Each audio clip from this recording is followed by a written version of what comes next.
الحمد لله رب العالمين والعاقبة للمتقين والصلاة والسلام على أشرف المرسلين وعلى آله وصحبه أجمعين. أما بعد فقد قال الله تبارك وتعالى في القرآن الكريم: فأعوذ بالله من الشيطان الرجيم. بسم الله الرحمن الرحيم. يا أيها الذين آمنوا إذا نودي للصلاة من يوم الجمعة فاسعوا إلى ذكر الله وذروا البيع ذلكم خير لكم إن كنتم تعلمون. فإذا قضيت الصلاة فانتشروا في الأرض وابتغوا من فضل الله واذكروا الله كثيرا لعلكم تفلحون. صدق الله العظيم. وقال نبينا محمد رسول الله صلى الله عليه وسلم: ما أكل أحد طعاما خيرا من أن يأكل من عمل يده. وإن نبي الله داود عليه الصلاة والسلام كان يأكل من عمل يده، أو كما قال عليه الصلاة والسلام. صدق الله العظيم وصدق رسوله النبي الكريم، ونحن على ذلك من الشاكرين والشاكرين، والحمد لله رب العالمين. سبحانك لا علم لنا إلا ما علمتنا إنك أنت العليم الحكيم. الصلاة والسلام عليك يا سيدي يا رسول الله. خذ بيدي قد حيلتي أدركني مرادي يا رسول الله يا شفيع المذنبين. اللهم صل وسلم وبارك عليه. رب اشرح لي صدري ويسر لي أمري واحلل عقدة من لساني يفقهوا قولي. رضينا بالله ربا وبالإسلام دينا وبسيدنا محمد رسول الله صلى الله عليه وسلم نبيا ورسولا وبشيخنا محي الدين عبد القادر الجيلاني قدس الله سره العزيز شيخا ومرشدا. புகழனைத்தும் ஏகவல்லோனாம் அல்லாஹ்வுக்கே உரித்தாகுக. அவரின் சாந்தியும் சமாதானமும் நம் உயிரினும் மேலான கண்மணி நாயகம் முஹம்மது ரசூலுல்லாஹி ஸல்லல்லாஹு அலைஹி வஸல்லம் அன்னவர்கள் மீதும், அன்னவர்களின் சத்திய வழியை சற்றும் சருகாமல் பின்பற்றிய சத்திய சஹாபாக்கள், தாபியீன்கள், தபஅ தாபியீன்கள், நல்லவர்கள், நாதாக்கள், ஷுஹதாக்கள், குறிப்பாக ஜும்ஆவுடைய கடமையை நிறைவேற்ற வந்திருக்கும் நம் அனைவரின் மீதும், வர இருக்கும் அனைவரின் மீதும் அல்லாஹ்வின் சாந்தியும் சமாதானமும் என்றென்றும் வந்து சேரட்டுமாக. ஆமீன். புனிதமிக்க இந்த ஜும்ஆவுடைய நாளின் பொருட்டினால் அல்லாஹ் தஆலா நாம் செய்த அனைத்து விதமான நல்ல அமல்களையும் கபூல் செய்தருள்வானாக. நாம் செய்த அமல்களில் இருக்கக்கூடிய குற்றம் குறைகளை நிவர்த்தி செய்து அதை பரிபூர்ண அமலாக அல்லாஹ் தஆலா கபூல் செய்தருள்வானாக. நாம் செய்துவிட்ட அனைத்து விதமான சிறிய பெரிய பாவங்கள் அனைத்தையும் அல்லாஹ் தஆலா இம்மையிலும் நாளை மறுமையிலும் எல்லா விதமான சூழ்நிலைகளிலும் சந்தர்ப்பங்களிலும் அதை மறைத்து மன்னித்தல் புரிவானாக. உலகத்தில் வாழக்கூடிய அனைத்து விதமான முஃமினான முஸ்லிமான ஆண் பெண் அனைவரும் மன நிம்மதியோடு சந்தோஷத்தோடு இபாதத்துகள் செய்தவர்களாக தீனுல் இஸ்லாமின் அடிப்படையில் சுதந்திரமாக வாழ்வதற்கான ஒரு சூழ்நிலையை அல்லாஹ் தஆலா ஏற்படுத்தி தருவானாக என்ற நல்ல துஆவுடன் தொடங்குகின்றேன். சங்கைக்குரியவர்களே, நாம் இருக்கக்கூடிய இந்த ஜும்ஆ ஷவ்வால் மாதத்துடைய 4வது ஜும்ஆவில் நாம் இருக்கிறோம். அதிலும் குறிப்பாக சொல்ல வேண்டும் என்று சொன்னால், நாம் இருக்கக்கூடிய இந்த மாதம் ஆங்கில வருடத்தில் மே மாதத்தில் நாம் இருக்கிறோம். இந்த மே மாதத்துடைய முதல் நாளை உழைப்பாளர்களுடைய தினமாக, தொழிலாளர்களுடைய தினமாக போற்றப்பட்டது. இந்த நாள் உழைப்பாளர்களுடைய தினம் என்பது மார்க்கத்தில் இருக்கிறதா என்றால், அந்த நாளை குறிப்பிடுவது மார்க்கத்தில் கிடையாது. ஆனால் அந்த உழைப்பை மார்க்கம் வலியுறுத்தி சொல்கிறது. அந்த உயர்வை, அந்த உழைப்புடைய உயர்வை, அந்த கண்ணியத்தை நாயகம் ஸல்லல்லாஹு அலைஹி வஸல்லம் அவர்கள் எப்பொழுதும் உயர்வாகவே பேசியிருக்கிறார்கள். இன்னும் சொல்ல போனால், உழைப்பை இந்த மார்க்கம் ஊக்குவிக்கிறது, உழைப்பவர்களை உயர்ந்தவர்கள் என்று போட்டுகிறது இந்த மார்க்கம். உழைப்பவர்களுக்கு என்று நாயகம் ஸல்லல்லாஹு அலைஹி வஸல்லம் அவருடைய சபையில் ஒரு கண்ணியம் உண்டு. அப்படி இந்த மார்க்கம் உழைப்பவர்களை கண்ணியப்படுத்துகிறது. இந்த உழைப்பை பற்றி நாம் பார்ப்போமே ஆனால், உலகத்தில் வாழக்கூடிய மக்களில் அவர்கள் சார்ந்திருக்கக்கூடிய மதங்கள் சமயங்களை அடிப்படையாக கொண்டு பார்த்தால் உழைப்பு என்பது 3 விதமாக நாம் எடுத்துக்கொள்ளலாம். உழைப்பு என்பது 3 விதமாக பார்க்கப்படுகிறது. அதில் முதல் விதம் என்னவென்று சொன்னால், உழைப்பு என்பது இறைவனை கேவலப்படுத்துவது போன்று என்று சில மதங்கள் சொல்கிறது. உழைப்பு என்பது நம்முடைய சம்பாத்தியத்தை, நம்முடைய உணவு வகைகளை, நம்முடைய அன்றாட வாழ்க்கைக்கான தேவைகளை நாம் தேடிக்கொள்கிற அந்த உழைப்பு நீங்கள் செய்யக்கூடாது என்று சில மதங்கள் சொல்லுகிறது. காரணம் என்னவென்று கேட்டால், இறைவன் உங்களுக்கு உணவை தருவான், உங்களுக்கான சம்பாத்தியத்தை இறைவன் நிர்ணயித்து வைத்திருக்கிறான், இறைவனை அதை தருவான். இறைவன் தருவதை பெறாமல் நீங்கள் உழைத்து உங்களுடைய சொந்த உழைப்பில் அதை தேடுவது என்பது இறைவனை கேவலப்படுத்துவது போன்று என்று சொல்லக்கூடியவர்கள் இருக்கிறார்கள். உதாரணமாக சொல்லணும்னு சொன்னா, சாமியார்கள் யாசகம் கேட்டு தன்னுடைய வாழ்க்கையை நடத்தக்கூடியவர்கள், தன்னுடைய உடல் உழைப்பு இருக்காது. அவர்கள் உடல் உழைப்பு இல்லாமல் இந்த ஒரு காரணத்தை சொல்லி பிறரிடத்துல யாசகம் வாங்கி அதிலேயே கோடீஸ்வரனாக அவர்கள் தான் இருக்கிறாங்க. இன்றைய காலத்து சாமியார்கள் அப்படிதான் பல கோடீஸ்வரர்கள் இருக்கிறாங்க. கேட்ட உடைக்க மாட்டாங்க. காரணம் கேட்டா இறைவன் கொடுப்பான், அதை வச்சு நாங்கள் போதுமாக்கிடுவோம்னு சொல்லுவாங்க. இது மார்க்கம் இதை வலியுறுத்துகிறதா என்று சொன்னால், மார்க்கம் இதை முற்றிலுமாக தடை செய்கிறது. பிறரிடத்துல கையேந்துவதை மார்க்கம் தடை செய்கிறது. இன்னும் சொல்ல போனால் சில சாரார்கள் இருக்கிறார்கள், அவர்கள் உலக ஆதாயங்களை தேடுவார்கள், உழைப்பின் மூலமாக தேடுவார்கள். தேடி தேடி தேடி எந்த அளவுக்கு ஆயிடுவாங்க சொன்னா அதிலே முங்கி போயிடுவாங்க.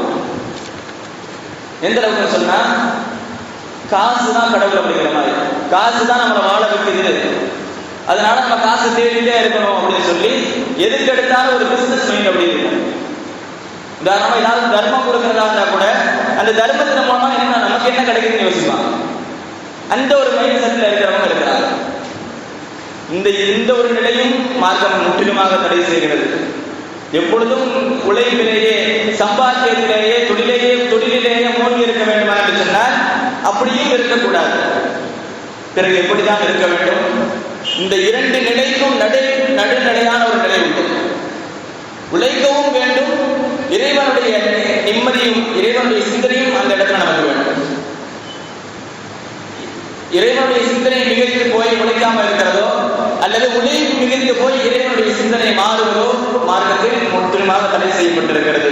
அல்லாஹ் தஆலா நாம் எப்பொழுதுமே ஓதக்கூடிய ஜும்ஆவுடைய நாளில் ஓதக்கூடிய சூரத்துல் ஜும்ஆல ஒரு வசனத்துல சொல்றான், யா அய்யுஹல்லதீன ஆமனூ இதா நூதிய லிஸ்ஸலாத்தி மின் யௌமில் ஜும்ஆத்தி ஃபஸ்அவ் இலா திக்ரில்லாஹி வ தருல் பை. ஈமான் கொண்ட மக்களே, ஜும்ஆவிற்கு வாக்கு சொல்லப்பட்டு விட்டால் உங்களுடைய வியாபாரங்களை, தொழில்துறைகளை முடித்துவிட்டு, அதாவது நிறுத்திவிட்டு நீங்கள் தொழிலுக்காக வேண்டி விரைந்து வாருங்கள் என்பதாக அல்லாஹ் சொல்றான். இந்த இடத்துல பயன்படுத்தக்கூடிய வார்த்தை விரைந்து வாருங்கள் என்று சொல்லி பயன்படுத்துறான். அதற்கு அடுத்த வசனத்தில் அல்லாஹ் சொல்கிறான், தொழுகை முடித்து விட்டால், தொழுகை முடிச்சுட்டான்னு சொன்னா தொழுகை முடிஞ்சவங்க ஓடுறது கிடையாது. தொழுகைங்கிறது துஆவும் உள்ளடக்கியதுதான். துஆவுக்கான அர்த்தத்தை சொல்லும் போது அஸ்ஸலாத் அப்படி சொல்லுவாங்க. அந்த துஆ முடிந்ததற்கு பிறகு அல்லாஹ் அந்த வார்த்தையை சொல்றான், ஃபந்தஷிரு ஃபில் அர்தி வப்தகு மின் ஃபத்லில்லாஹ். நீங்கள் இந்த உலகத்தில் பறந்து விரிந்து நீங்கள் உங்களுடைய உலக ஆதாயங்களை தேடிக்கொள்ளுங்கள் என்பதாக அல்லாஹ் சொல்றான். இந்த வசனத்தை மாற்று மதத்தவர்களும் கூட போட்டிருக்கிறார்கள். எந்த அளவுக்கு சொன்னால், வலம்புரியார் என்று சொல்லக்கூடிய ஒருத்தர் இந்த வசனத்தை குறிப்பிட்ட சொல்றாரு. அல்லாஹ் தஆலா குர்ஆன்ல வணக்க வழிபாடுகளுக்கு வரும் பொழுது விரைந்து வா என்று சொல்கிறான். அதே வணக்க வழிபாடுகள் முடிந்து உலக ஆதாயங்கள் என்று வரும் பொழுது பறந்து போய் என்று சொல்கிறான்.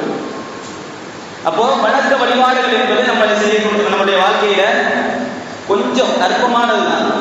உதாரணமா சொல்லணும்னு சொன்னா, பறந்த மட்டும் தொழுதுட்டு போனா ஒரு நாள் 50 நிமிஷம் ஆகும், 5 வகுப்புடைய பறந்து. அதே சுண்ணத்தெல்லாம் சேர்த்து பார்த்தா 1.5 மணி நேரம் ஆகும். அதை தவிர மற்ற இருக்கக்கூடிய காரணங்கள் எல்லாம் நம்முடைய உலக ஆதாயத்திற்கு அல்லாஹ் நமக்கு ஒதுக்கி கொடுத்த நேரங்கள், நம்ம தூங்குற நேரத்தை தவிர பகல் முழுவதும். இன்னும் சொல்ல போனா அல்லாஹ் என்ன வசனத்தை சொல்றான், வஜஅல்னா நஹார மஆஷா. உங்களுடைய பகலை நாம் உங்களுடைய உலக ஆதாயத்தை தேடக்கூடிய காலமாக நாங்கள் ஆக்கிருக்கிறோம் என்பதாக நாம் நம்புறாங்க சொல்லுவோம். ஆக இந்த வணக்க வழிபாடுகள் என்பது கம்மிதான். அதற்கு அடுத்தபடியாக நாம் உலக ஆதாயங்களை தேடக்கூடிய நேரங்கள் என்பது விசாலமாக இருக்கிறது. இன்னும் சொல்ல போனால் ஹக்கீம்கள் ஹுக்கமாக்கள் சொல்வார்கள். அந்த ஹுக்கமாக்களில் ஒருவரான சாபித்துல் குனானி ரஹ்மத்துல்லாஹி அவர்கள் சொல்லுகிறார்கள், எனக்கு ஒரு செய்தி கிடைத்தது. என்ன செய்தின்னு சொன்னா, ஆஃபியத், உடல் ஆரோக்கியம் இருக்குது இல்லையா, அந்த ஆஃபியத் என்பது 10 வகைகளாக 10 பங்குகளாக இருக்கிறது. அந்த 10 பங்குகளில் 9 பங்கு 9 ஜுஸு எதுல இருக்குன்னு சொன்னா சுகூத், அமைதியா இருக்கிறதுல இருக்கு. நம்ம எந்த ஒரு இதுவும் ஈடுபடாம மனசை எங்கேயும் செலுத்தாம அமைதியா உட்கார்ந்து இருக்கிறோம் இல்லையா, அதிகமாக பேசாம அமைதியா உட்கார்ந்து இருக்கிறதுல ஆஃபியத் இருக்குன்னு சொல்றாங்க. அதுக்கடுத்து இன்னொரு விஷயத்தையும் சொல்றாங்க, ஒரு ஜுஸு எதுல இருக்குன்னு சொன்னா ஃபில் ஃபிராரி அனின் நாஸ், மக்களை விட்டு ஒதுங்கி வாழ்வதில் இருக்கிறது. அதற்கடுத்த வார்த்தை இன்னொரு விஷயத்தையும் சொல்றாங்க, அல் இபாதத்து அஷது அஜ்ஸாஇன், இபாதத் என்பது 10 ஜுஸுகளாக 10 பகுதிகளாக இருக்கிறது. அந்த 10 பகுதிகளில் திஸ்அதுன் ஃபீ தலபில் மஈஷா, 9 உலக ஆதாயத்தை தேடுவதில் இருக்கிறது. உலக ஆதாயத்தை தேடுறதே இபாதத் என்கிறார்கள். அதுதான் அல்லாஹ் தஆலா கட்டளையாக சொல்றான். பரத முடிச்சிட்டீங்களா, அது உங்களுடைய கடமையை முடிச்சிட்டீங்களா, அதுக்கடுத்து நீங்க உலகத்திற்கு தேடுங்கன்னு சொல்றான். அதை விட்டு பள்ளியில உட்கார்ந்து தஸ்பீஹ் எடுத்து ஓதிட்டு இருக்கிறது, அதாவது உலக ஆதாயம் நமக்கு வேணாம், அல்லாஹ்வை போது சொல்லி உட்கார்றதே மார்க்கம் தடை செய்கிறது. எந்த அளவுக்கு என்று சொன்னால், ஒரு வாலிபர் பள்ளியில முடங்கி உட்கார்ந்து இருக்கும்போது நாயகம் ஸல்லல்லாஹு அலைஹி வஸல்லம் அவரை பார்த்து சொன்னாங்க, எதிர்த்து போய்க்கோ, என்ன உலக ஆதாயத்தை தேடுங்க உலகின்னு சொன்னாங்க. அதே நேரத்தில் உமர் ரலியல்லாஹு அன்ஹு அவர்களும் இப்படி அமைதியாக உட்கார்ந்திருப்பதை அல்லாஹ் தருவான் என்று சொல்லிவிட்டு அல்லாஹ்விடத்துல யா அல்லாஹ் அல்லாஹும்ம ரிஸ்க்னி, ரப்பே எனக்கு ரிஸ்க் தான் சொல்லிட்டு பள்ளியில உட்கார்ந்திருக்கிறதை தடுக்கிறாங்க. உமர் ரலியல்லாஹு அன்ஹு சொல்றாங்க, இன்ன ஸமாஅ லா தும்திரு ذهبا ولا فضة, உலகம் அந்த வானம் என்பது தங்கத்தையும் வெள்ளியும் உங்களுக்கு மழையா கொட்டாது, நீங்க தான் தேடி போனாது. உலக ஆதாயத்தை நீங்க தேடி போங்கன்னு சொல்றாங்க உமர் ரலியல்லாஹு அன்ஹு. நீங்க சும்மா துவா ஓதிட்டு பள்ளிக்குள்ள உட்கார்ந்து இருக்கிறது கூடாது என்பதாக மார்க்கம் அதையும் தடை செய்கிறது. ஆக உலக ஆதாயத்தை தேடி செல்வது என்பது மார்க்கம் வலியுறுத்தி சொல்லக்கூடிய ஒரு விஷயம். இன்னும் சொல்ல போனால் இந்த உலகத்தில் பல்வேறு விதமான தொழில்கள் இருக்கிறது. அந்த தொழில்கள் ஒவ்வொன்றையும் தோற்றுவித்தவர்கள் யார் என்று சொன்னால் நபிமார்களாக தான் இருப்பாங்க. ஒவ்வொரு தொழிலுக்கும் அடிப்படை யாராக இருப்பாங்க சொன்னா ஒரு நபியா இருப்பாங்க. உதாரணத்துக்கு சொல்ல சொன்னா, எல்லா நபிமார்களும் தன்னுடைய நுபுவத்தை அந்த ரிசாலத்தை எடுத்து வைத்ததற்கு பிறகு அவர்களுக்கு ஒரு தொழில் ஒன்று இருக்கும். நபி ஆதம் அலைஹிஸ்ஸலாம் அவர்கள் செய்த தொழிலை பற்றி சொல்லும் பொழுது ஸராஅத், அதாவது விவசாயம் செஞ்சாங்க ஆதம் அலைஹிஸ்ஸலாம். அதே போன்று நூஹ் அலைஹிஸ்ஸலாம் தச்சரா இருந்தாங்க, கப்பல் கட்டினாங்க இல்லையா, அந்த தொழிலை அல்லாஹ் தஆலா அவர்களுக்கு கற்றுக் கொடுத்திருந்தாங்க. அதே போன்று நபி தாவூத் அலைஹிஸ்ஸலாம் அவர்களுக்கு அல்லாஹ் தஆலா அந்த இரும்பை உருக்கக்கூடிய கொல்லன் அப்படின்னு சொல்லுவாங்க இல்லையா, அந்த வேலையை அல்லாஹ் தஆலா அந்த தொழிலை கற்றுக் கொடுத்திருந்தான். நபி இத்ரீஸ் அலைஹிஸ்ஸலாம் அவர்களுக்கு ஆடையை தரிக்கக்கூடிய தறி தொழிலை, கைத்தறி தொழிலை அல்லாஹ் தஆலா கற்றுக் கொடுத்திருந்தான். நபி மூசா அலைஹிஸ்ஸலாம் அவர்களுக்கு அல்லாஹ் தஆலா ஆடு மேய்க்கக்கூடிய வேலையை கொடுத்திருந்தான். இந்த ஒரு விஷயத்தை நம்ம கவனிக்க வேண்டிய விஷயம் இருக்கு, பின்னாடி சொல்றேன். ஆடு மேய்ப்பது என்பது மூசா அலைஹிஸ்ஸலாம் செஞ்சிருக்கிறாங்க.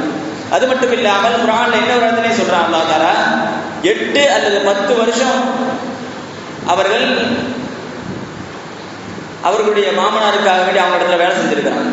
8 அல்லது 10 வருஷம் நிக்காஹ் முடிக்கிறதுக்காக வேண்டி அந்த வேலையை, அந்த உழைப்பை மூசா அலைஹிஸ்ஸலாம் அவர்கள் செய்திருக்கிறார்கள் என்பதாக அல்லாஹ் சொல்றார். அதே நேரத்தில் நபி இப்ராஹிம் அலைஹிஸ்ஸலாம் அவர்கள் செய்த தொழில் என்னவென்று சொன்னால் பஸ்ஸாஸ். இப்ராஹிம் அலைஹிஸ்ஸலாம் அவர்கள் பஸ்ஸாஸ் அப்படின்னு சொன்னா ஜவுளி வியாபாரம். நாயகம் ஸல்லல்லாஹு அலைஹி வஸல்லம் அவர்கள் சொன்னார்கள், அலைக்கும் பில் பஸ்ரி, நீங்கள் ஜவுளி வியாபாரம் செய்யுங்க. இந்த ஜவுளி வியாபாரம் இருக்கு இல்லையா, இந்த ஜவுளி வியாபாரமும் சரி, அதற்கு அடுத்தபடியாக அத்தர் விற்கிற வியாபாரம் இருக்கு இல்லையா, இந்த 2 விஷயத்தை பற்றி நாயகம் ஸல்லல்லாஹு அலைஹி வஸல்லம் அவர்கள் சொல்லும் பொழுது இமாம் தபரானி ரஹ்மத்துல்லாஹி அலைஹி செய்றாங்க, சுவனவாசிகளுக்கு என்று ஒரு தொழில் இருக்கும் என்றால் இந்த 2ஆவது தான் இருக்குன்னு சொல்லுவாங்க. அவ்வளவு சிறப்பான தொழில். இந்த தொழிலை நபி இப்ராஹிம் அலைஹிஸ்ஸலாம் அவர்கள் செய்து வந்தார்கள். அலைக்கும் பில் பஸ்ஸி, நீங்கள் ஜவுளி வியாபாரங்களை செய்யுங்கள். ஃபஇன்ன அபாகும் இப்ராஹிம் அலைஹிஸ்ஸலாத்து வஸ்ஸலாம் கான பஸ்ஸாஸ், உங்களுடைய தந்தை இப்ராஹிம் அலைஹிஸ்ஸலாம் அவர்கள் ஜவுளி வியாபாரம் செஞ்சாங்கன்னு சொல்றாங்க ரசூலுல்லாஹ். அப்ப இந்த வியாபாரம் என்கிற தொழிலை அல்லாஹ் தஆலா இப்ராஹிம் அலைஹிஸ்ஸலாம் அவர்களுக்கு கொடுத்திருந்தான். அதே போன்று இஸ்மாயில் அலைஹிஸ்ஸலாம் அவர்களுக்கு உள்ள தொழில் என்னவென்று சொன்னால் அவர்கள் மீனவர் சைது, அதாவது மீனவராக அவர்கள் இருந்தார்கள். அதே போன்று இலியாஸ் அலைஹிஸ்ஸலாம் அவர்களுக்கு நெசவாளர்களுடைய தொழிலை அல்லாஹ் கற்றுக் கொடுத்திருந்தான். அதற்கு அடுத்ததாக ஜக்கரியா அலைஹிஸ்ஸலாம் அவர்களுக்கு தச்சருடைய தொழில்கள் நஜ்ஜாரா இருந்தாங்க. அதற்கு அடுத்ததாக நம்முடைய நாயகம் முஹம்மது ரசூலுல்லாஹி ஸல்லல்லாஹு அலைஹி வஸல்லம் அவர்களுக்கு அல்லாஹ் தஆலா ஆடு மேய்க்கக்கூடிய வேலையை அல்லாஹ் தஆலா கற்றுக் கொடுத்தார். நம்ம முன்னாடி ஒரு விஷயத்தை சொன்னோம், மூசா அலைஹிஸ்ஸலாம் ஆடு மேய்ச்சாங்க அப்படின்னு. அதே நேரத்தில் அதே தொழிலை இங்கே குறிப்பிட்டு சொல்றாங்க ரசூலுல்லாஹி ஸல்லல்லாஹு அலைஹி வஸல்லம் அவர்களுக்கு. இதுல ஒரு சின்ன ஒரு ஹிக்மத் இருக்குது. என்னன்னு சொன்னா, ஆடு என்பது எப்பவுமே கூட்டமாக தான் இருக்கும், மந்தையாக தான் இருக்கும், அதிகமாக இருக்கும். இந்த ஆடு மேய்க்கிற தொழிலை மூசா அலைஹிஸ்ஸலாம் அவர்களுக்கும் நபி நாயகம் ஸல்லல்லாஹு அலைஹி வஸல்லம் அவர்களுக்கும் கொடுத்ததற்கான காரணம் என்னவென்று எழுதும் பொழுது சொல்கிறார்கள், எல்லா நபிமார்களுக்கும் உள்ள உம்மத்துகள் அற்பமாக தான் இருந்தாங்க. மூசா அலைஹிஸ்ஸலாம் அவருடைய உம்மத்தும் கண்மணி நாயகம் முஹம்மது ரசூலுல்லாஹி ஸல்லல்லாஹு அலைஹி வஸல்லம் அவருடைய உம்மத்தும் தான் ரொம்ப அதிகம். நபி ஈசா அலைஹிஸ்ஸலாமுடைய உம்மத்துலாம் 12 பேர், அவ்வளவுதான். இன்னும் பல நபிமார்களுக்கு உம்மத்தே இல்லாதவர்கள் தான் இருக்கிறாங்க. அப்படி இருக்கும் பொழுது பல கூட்டங்களை அல்லாஹ் தஆலா கொடுத்தது நபி நாயகம் ஸல்லல்லாஹு அலைஹி வஸல்லம் அவர்களுக்கும் மூசா அலைஹிஸ்ஸலாம் அவர்களுக்கும். அந்த ஒரு செய்தி அல்லாஹ் தஆலா சூசகமாக அவர்கள் செய்த தொழிலிலே அல்லாஹ் தஆலா சொல்லி காட்டுகிறான், அவர்கள் ஆடு மேய்ச்சாங்க. ஆக ஒவ்வொரு நபிமார்களும் அவர்கள் செய்த தொழில்களை அல்லாஹ் தஆலா குர்ஆனில் குறிப்பிட்டு சொல்லியிருக்கிறார். இன்னும் சொல்ல போனால், உழைக்காமல் எந்த ஒரு நபியும் சாப்பிட்டது கிடையாது. தன்னுடைய சொந்த உழைப்பில் அவர்கள் சாப்பிடுவதுதான் சிறந்தது. நம்ம ஆரம்பத்தில் சொன்ன ஒரு ஹதீஸ்ல நாயகம் ஸல்லல்லாஹு அலைஹி வஸல்லம் அவர்கள் சொல்லுவார்கள், மா அகர அஹதுகும் தஆமன் கைரன், எந்த ஒரு மனிதனும் அவர் சாப்பிடக்கூடிய சாப்பாட்டில் சிறந்த ஒன்றை சாப்பிட்டது கிடையாது. மின் ஐ யஅகுல மின் அமலி யதிஹி, அவர் கையால் உழைத்து சாப்பிடக்கூடிய அந்த சாப்பாடை விட சிறந்த ஒரு உணவை அவர் உண்டது கிடையாது, எந்த ஒரு மனிதனும் உண்ண முடியாது என்பதாக சொல்லுவார்கள். சொல்லிவிட்டு அடுத்ததாக சொல்லுகிறார்கள், இன்ன நபியல்லாஹி தாவூத் அலைஹி ஸலாத்து வஸ்ஸலாம் கான யஅகுலு மின் அமலி யதிஹி, அவங்க உழைத்து சாப்பிட்டாங்கன்னு சொல்றாங்க. அவருடைய ஆரம்ப காலம் எப்படி இருந்ததுன்னு சொன்னால், தஃசீர்கள் எழுதுறாங்க, நபி தாவூத் அலைஹி ஸலாத்து வஸ்ஸலாம் அரசாட்சி செஞ்சிருந்தாங்க. அரசர்களுக்கு எல்லாம் என்ன வேலைங்க, வரி பணத்திலிருந்து அவங்களுக்கு சம்பளம் ஒதுக்கப்படும். இப்பயும் அப்படித்தானே இருக்குது. அந்த வரி பணத்திலிருந்து அவங்க சாப்பிடுவாங்க, பைத்துல் மால் அப்படின்னு சொல்லுவோம். அதுல இருந்து அவங்களுக்கு சம்பளம் ஒதுக்கி கொடுக்கப்படும்.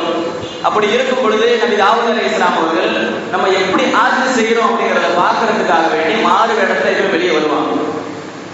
அப்படி வெளியே வரும் பொழுது ஒவ்வொரு ஆளா கேட்டுட்டு வராங்க, அவங்க யாருங்கிறது தெரியாது. தாவூத் என்ன பண்றாரு அப்படின்னு சொல்லி கேட்பாங்க, ஏதாச்சும் ஒரு விஷயத்தை சொல்லுவாங்க. அப்படி வந்துட்டு இருக்கும் பொழுது அல்லாஹ் தஆலா ஜிப்ராயில் அலைஹிஸ்ஸலாம் அவர்கள் அங்க அனுப்பி வைக்கிறாங்க. மனித தோற்றத்தில் வருகிறார்கள். வரும் பொழுது அந்த நேரத்தில் அவங்க வாலிப தோற்றத்தில் இருக்கிறாங்க ஜிப்ராயில் அலைஹிஸ்ஸலாம். அப்ப ஜிப்ராயில் அலைஹிஸ்ஸலாம் அவர்கள் கேட்கிறாங்க, யா ஃபதா மா தகூலு ஃபீ தாவூத், வாலிபரே தாவூத் அலைஹிஸ்ஸலாம் அவருடைய விஷயத்துல நீங்க என்ன சொல்றீங்க? அரசர் தாவூத் இருக்கிறாரு, அவர் என்ன செய்யறாரு, எப்படி இருக்கிறார், எப்படி ஆட்சி செய்யறாருன்னு சொல்லி கேட்கும் பொழுது அந்த நேரத்தில் ஜிப்ராயில் அலைஹிஸ்ஸலாம் அவர்கள் சொன்னார்கள், நிஅமல் அப்து ஹுவ கைரு அன்ன ஃபீஹி ஹஸ்லத், அவர் நல்ல அடியார் தான், ஆனால் அவரிடத்துல ஒரு குணம் இருக்கிறது, அந்த குணம் நல்லது என்பதாக சொன்னாங்க. சொல்லி முடிச்ச உடனே கேட்கிறாங்க, மாஹியம் என்ன அது அப்படின்னு சொல்லி கேட்கும் ஜிப்ராயில் அலைஹிஸ்ஸலாம் சொன்னாங்க, மா ஃபில் இபாதி அஹப்புன் இலல்லாஹி மின் அப்தின் யஅகுலு மின் கத்தி யதிஹி, அல்லாஹ் தஆலாவுக்கு சில அடியார்கள் இருக்கிறாங்க. அந்த அடியார்களில் மிக பிரியமான அடியார்கள், இறைவன் நேசிக்கக்கூடிய அடியார்கள் யார் என்று சொன்னால், தன்னுடைய கரங்களால் உழைத்து சாப்பிடக்கூடியவர்களை அல்லாஹ் தஆலா விரும்புகிறான். அந்த ஒரு குணம் அவரிடத்துல இல்லைன்னு சொன்னாங்க. அவர் என்ன செய்யறாங்க, பைத்துல் மால்ல இருந்து முஸ்லிம்களுடைய பணத்திலிருந்து வரி பணத்திலிருந்து எடுத்து சாப்பிடுறாங்க, அது நல்லது இல்லைன்னு சொன்னாங்க. அப்படி சொல்லும் பொழுது அதை கேட்ட தாவூத் அலைஹிஸ்ஸலாம், அதாவது பின்னாடி நம்ம இன்றைய காலம் வரையும் சரி, கலீஃபாக்களுடைய காலம் வரையும் சரி, பைத்துல் மால்ல தான் அவங்களுக்கு சம்பளம் போகும்.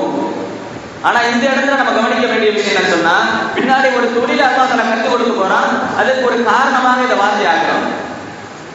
அந்த வார்த்தையை கேட்டோம்னா மனசு ரொம்ப இலகி போகுது, அழுதுட்டே போறாங்க தாவூத் அலைஹிஸ்ஸலாம். தாவூத் அலைஹிஸ்ஸலாம் அழுதுட்டே அவங்களுடைய மெஹராபுக்கு போய் அந்த இடத்துல வச்சு அல்லாஹ் தஆலா துஆ கேட்கறாங்க, யா ரப்பி அல்லிம்னி ஸனஅதன் அஅமலுஹா பியதி தக்னீனி பிஹா மின் மாலில் முஸ்லிமீன், யா அல்லாஹ் எனக்கு ஒரு தொழிலை கற்றுக் கொடு, அந்த தொழில் செய்வதன் மூலமாக நான் முஸ்லிம்களுடைய வரிப்பணத்திலிருந்து எடுக்காமல் நான் அந்த சம்பாத்தியத்திலிருந்து நான் சாப்பிட வேண்டும். அப்படி ஒரு தொழிலை எனக்கு கற்றுக் கொடு என்று சொல்லி துவா செய்யும் பொழுது அல்லாஹ் கற்றுக் கொடுத்த தொழில் தான் போருக்கு உருக்கு ஆடைகள் செய்வாங்க இல்லையா, கவச ஆடைகள். அந்த தொழிலை அல்லாஹ் கற்றுக் கொடுக்கிறான். அப்படி கற்றுக் கொடுக்கும் பொழுது அவர்களுடைய கையில் இரும்பு எப்படி இருக்குன்னு சொன்னா, மாவு பசைறாங்க இல்லையா, ரொட்டி சுடுறதுக்கு மாவு பசைறாங்க, எவ்வளவு இலகுவா இருக்கு. அந்த மாதிரி அல்லாஹ் இரும்பு அவங்களுக்கு ஆக்கி கொடுத்தான். அப்படி ஆக்கி கொடுத்து அவர்களுக்கு அந்த தொழிலை அல்லாஹ் கற்றுக் கொடுத்தான். அதுதான் அல்லாஹ் குர்ஆன்ல சொல்றான், வஅலன்னா லஹுல் ஹதீத், அவருக்கு நான் இரும்பை வசப்படுத்தி கொடுத்தோம், இரும்பை இலகுவாக்கி கொடுத்தோம் என்பதாக அல்லாஹ் குர்ஆன்ல சொல்றான். ஆக எந்த ஒரு நபியும் சரி, எந்த ஒரு நல்லடியார்களும் சரி, தன்னுடைய சொந்த உழைப்பில் இல்லாமல் சாப்பிட்டது கிடையாது. இந்த சொந்த உழைப்பை மார்க்கம் வலியுறுத்தி சொல்லுகிறது. இன்னும் சொல்ல போனால், இந்த சொந்த உழைப்பில் உழைப்பவர்களை பற்றி சொல்லும் பொழுது, சொந்த உழைப்பை யார் அவசியமாக்கிக் கொள்கிறார்களோ அவர்களுக்கு இறை நேசம் என்பது நிச்சயமாக கிடைக்கும். இன்னும் சொல்ல போனா, ஜிஹாதுல அல்லாஹ்வுடைய பாதையில போர் செய்யறது, அந்த போர் செய்யறதுக்கு என்ன கூலி கிடைக்குமோ அதே கூலி யாருக்கு கிடைக்கிறது?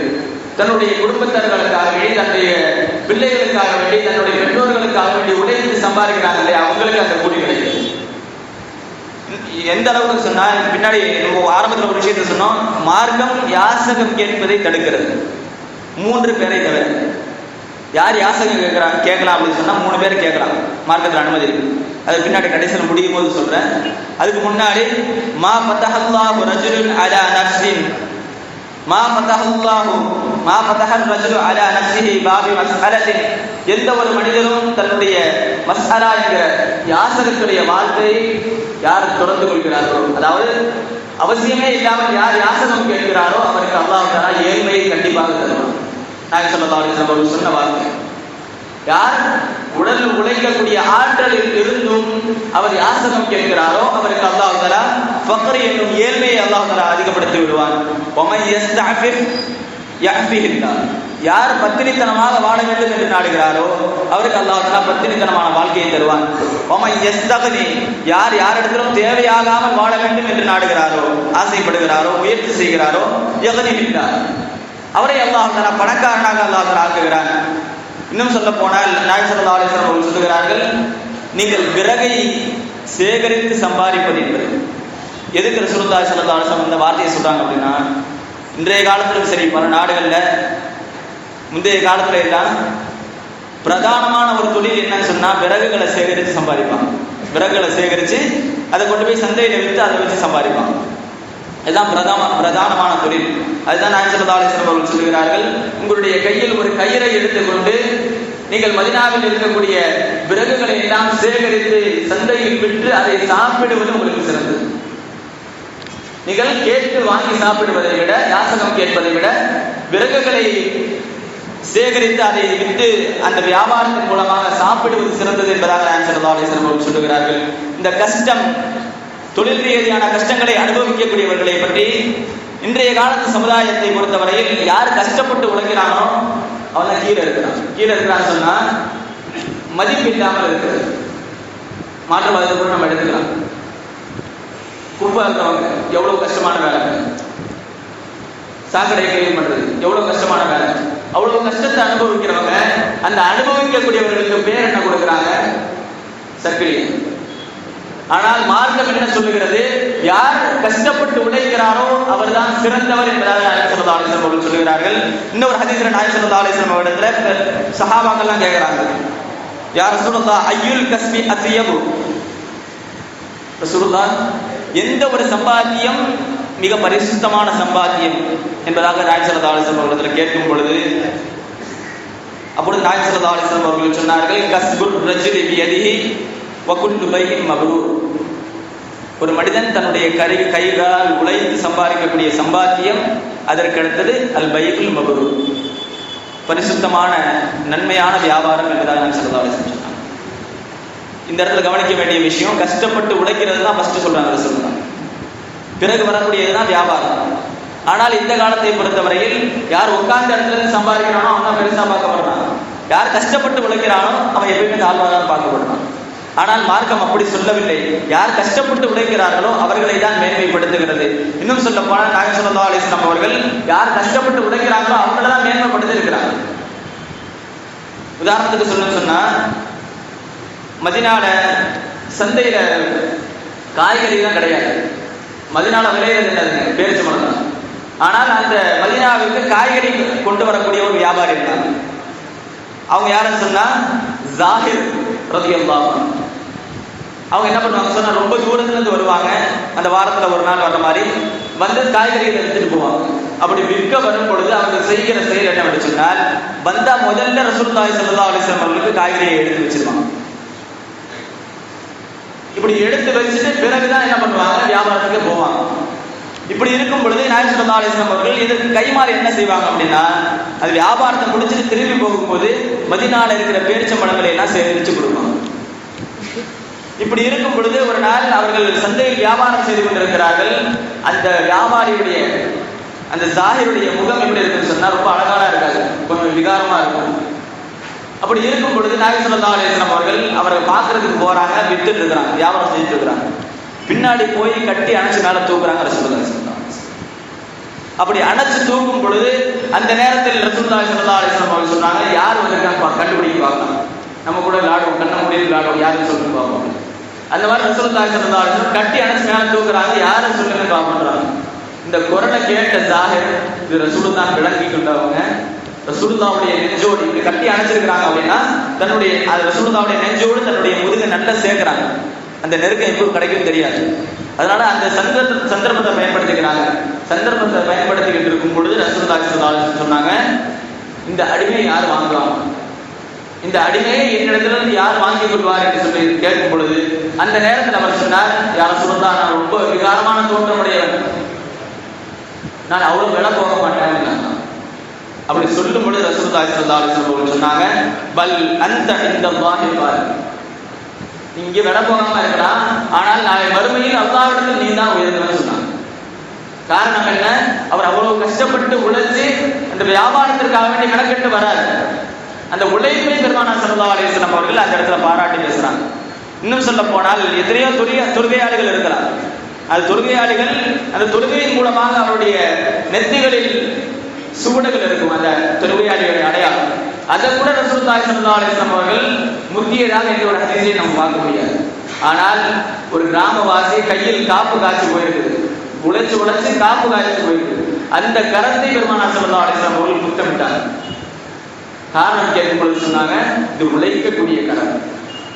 இப்படி உழைப்பாளிகளை எப்பொழுதும் பெருமானார் ஸல்லல்லாஹு அலைஹி வஸல்லம் அவர்களும் சரி, நம்முடைய மார்க்கமும் சரி, எப்பொழுதும் உயரமான இடத்திலே வைத்திருக்கிறது.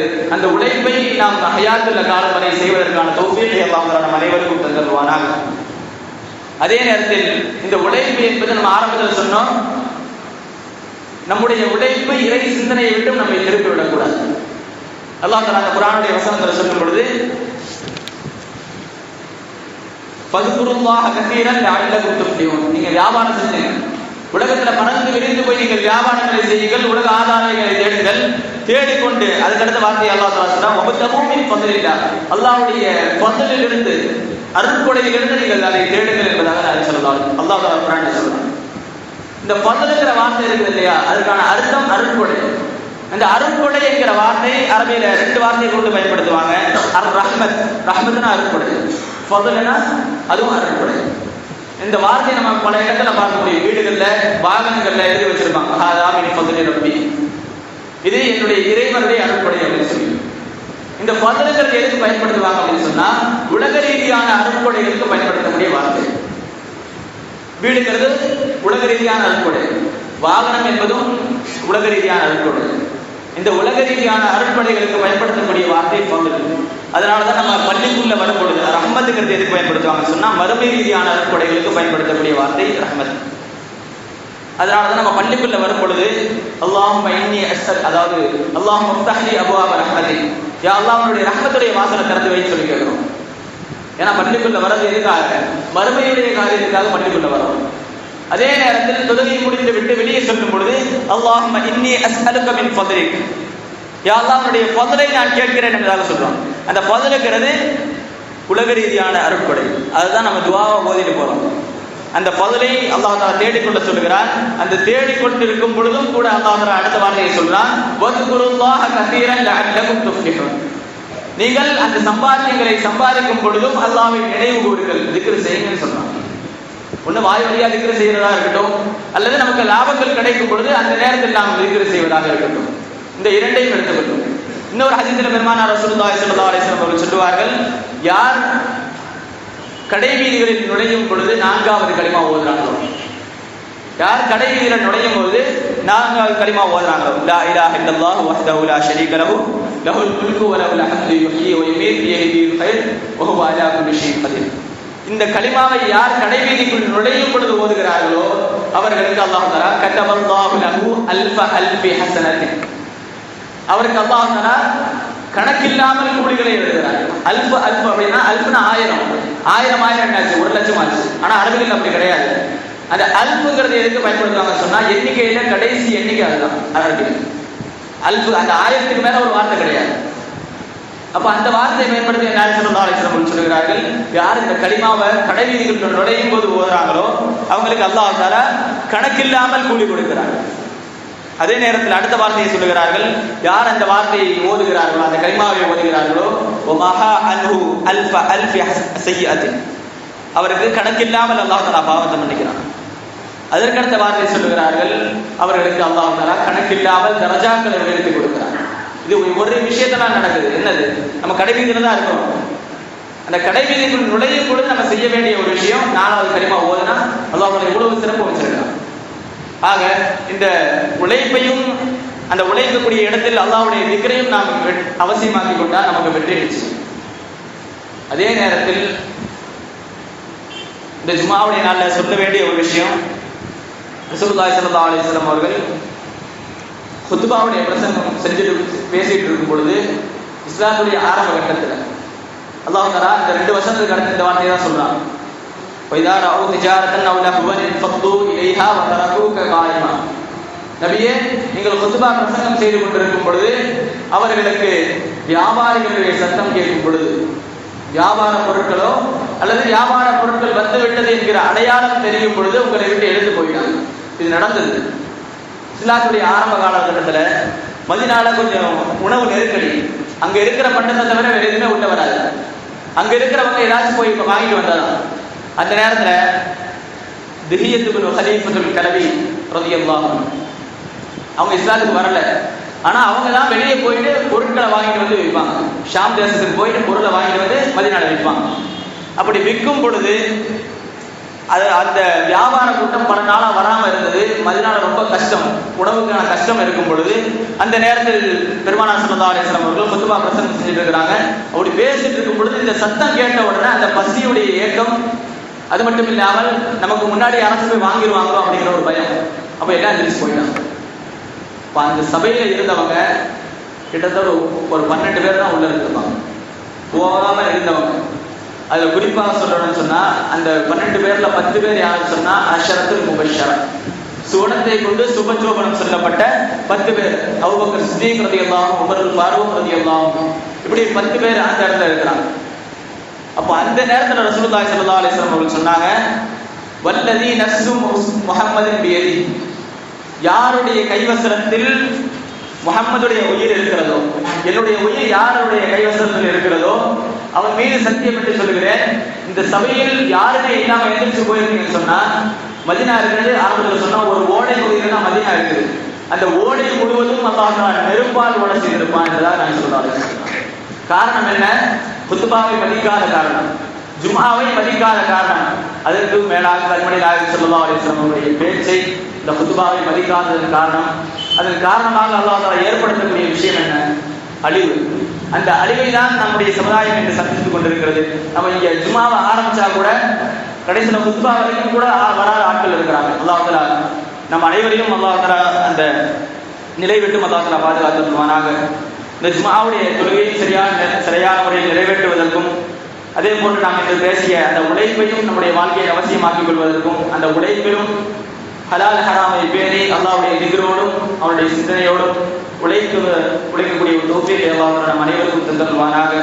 இறையில்லமாக்க அல்லாஹ் ஷரீஃபையும் இறை தூதரின் பூங்காவான அல்லாஹ் ஷரீஃபையும் வாழ்விலே பலமுறை கண்டு தரிசிக்கக்கூடிய பேரின்ப பாக்கியத்தை அல்லாஹ் தஆலா உங்களுக்கும் எனக்கும் நம்மை சார்ந்த அனைவருக்கும் நம்முடைய சந்ததிகளுக்கும் அல்லாஹ் தஆலா நசீபாக்கி தந்தருள்வாராக.